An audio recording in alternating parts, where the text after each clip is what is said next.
Should I stay or should I go? This can be a really difficult decision and a predicament that many of us find ourselves in at some point in our lives. I've been in this situation many times, and after heartbreaks and deep reflections, I've come up with a framework in 5 questions you can explore and ask yourself to find clarity in this situation. So let's dive in. Number one is, what do you like about your partner? And what do you appreciate about the relationship?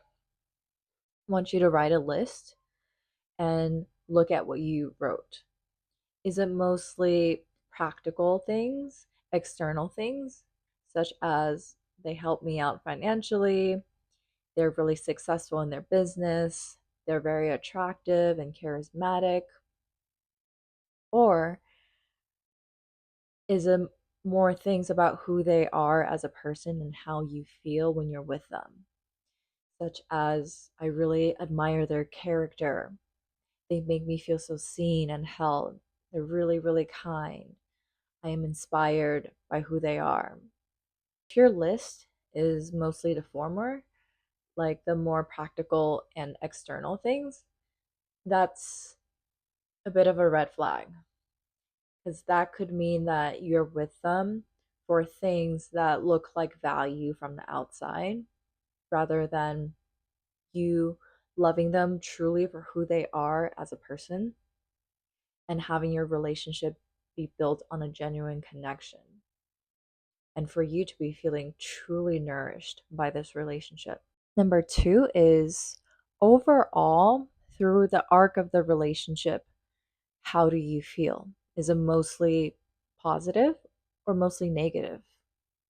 And we're not looking at these really beautiful and intense moments. We're looking at, on average, is this relationship adding to your happiness? Is this relationship a positive influence in your life? Is happiness your baseline in this relationship or the exception? Number three is probably the most important question, is, do you feel like you're becoming more of yourself with this person? I believe a genuine, healthy love would not make you shrink. It would bring out more of your essence, more of who you are. So if you find yourself not being able to express your true thoughts and feelings because you don't want to rock the boat, because you have to walk on eggshells and protect their feelings, or you feel like some parts of you aren't able to come out with them for some reason, like your funny side, your playful side, your intellectual side. If you just feel like you're not becoming more of who you're meant to be, I think that's one of the biggest signs that this is not the right relationship for you. Number four is, what are the challenges in this relationship and your complaints about your partner? Are these things that are actually solvable or fundamental to who they are? Because every relationship is going to have problems, but not every problem is solvable. So, things that are solvable, provided that they are willing and you guys are both willing to compromise for each other, are things like personal habits, like if someone is always late or take a long time to get ready, or if someone's not as organized. um, those things can be worked on through time and effort and compromise.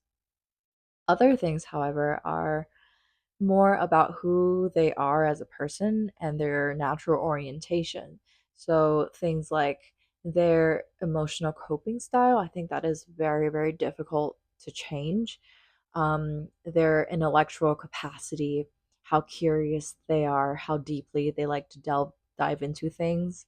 Um, what else? Like commitment, their thoughts about marriage and children, and monogamy versus polyamory. Like these are very fundamental things. And so the question is what you want in a person and in the relationship something that would require them to change who they are fundamentally. Because if that's the case, that's not something love can overcome. And it's not fair to ask them or you to change who you are fundamentally in order to make the relationship work. And lastly, number 5 is, what does your gut say when you're not overanalyzing and thinking about potential or fears? What does your body say? Usually, there is a very quiet knowing, and knowing is different from emotional activation, which feels really intense and there's a sense of urgency.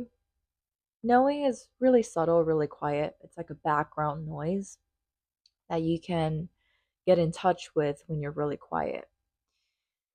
You can also imagine yourself being with this person for the next 5 years, 10 years, or even longer, and think about what your day to day life with them would feel like in your body.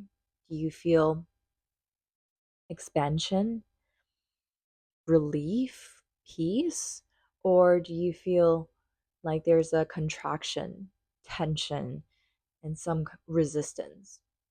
That is your body's very honest answer about whether this person is right for you. I also want to add that sometimes, even if we do find the clarity and we know the right thing to do, we still aren't ready to do it. Leaving a relationship can be really hard, especially if it's a long relationship or a deep relationship and there's genuine love. It's one of the most heartbreaking things to come to terms with and really accept that as much as you love each other, there is incompatibility that love cannot overcome, and it's not the right person or the right relationship. This can be really, really hard to accept on a nervous system level.